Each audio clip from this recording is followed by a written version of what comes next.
Next week, O.J. Simpson has another date in court to face arraignment. But while he's momentarily out of the spotlight, the issues in this case are not. And some Americans are seeing those issues more clearly than ever. And for them, when it comes to the Simpson case, there are no shades of gray. It's all as clear as black and white.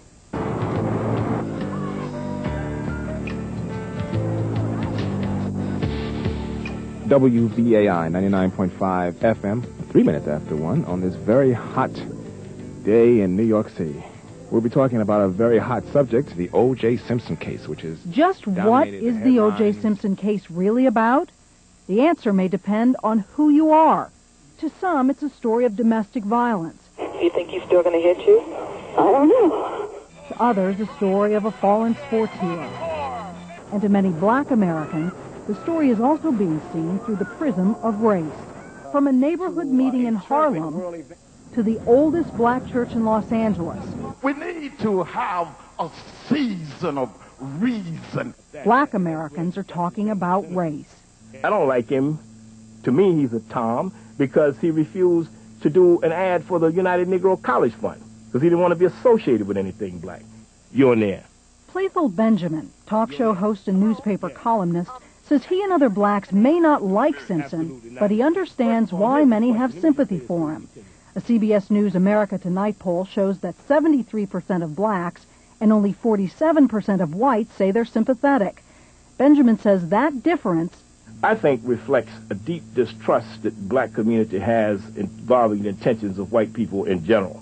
Why does he reflect on every black man? Well, because it's a racist society. And some people do see it as reflecting. That. What do you mean I keep saying it? I mean, black guys walk down the street. What are you talking about? I walk down the street and white women grab their purses. I'm a 52-year-old man, who's had a distinguished life, never spent one day in jail for anything that didn't involve the civil rights movement. What are you talking about? Get real. You understand what I'm saying? Being a black male in America is a risky business. No one escapes, and nor should one want to escape one's blackness.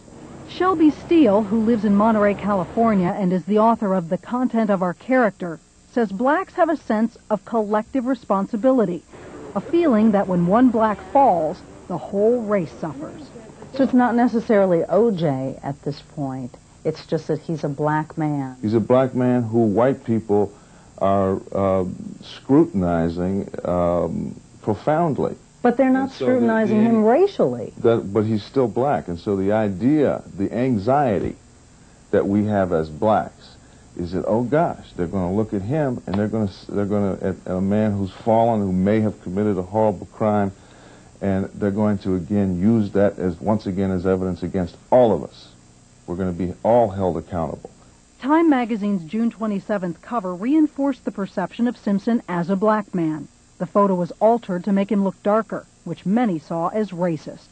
And yet O.J. has lived largely in the white world. He did just what white defendants who have money would do. He hired the celebrity lawyers, the Dershowitz, the Baileys. Attorney William Kunzler has represented minority defendants in high-profile cases for 4 decades. He says since O.J. Simpson can't escape his blackness, he should use it to his advantage. I would reach out to the black community now. That's why I urged and recommended that there be a black lawyer in this case, for example. He does not understand symbolism in criminal matters. He doesn't understand the influence or lack of influence of race. William Kunzler has recommended that O.J. use race to his defense benefit. You're rolling your eyes. These folks are tin heads. They really work on your nerve because there are, I'm certain, other aspects of this case that they can exploit to his advantage than to do that one, because that one's completely transparent. Journalist Allegra Bennett says this is simply a fascinating case of alleged murder. Nothing racial about it. It's like watching a soap opera that's been kicked up to the highest level.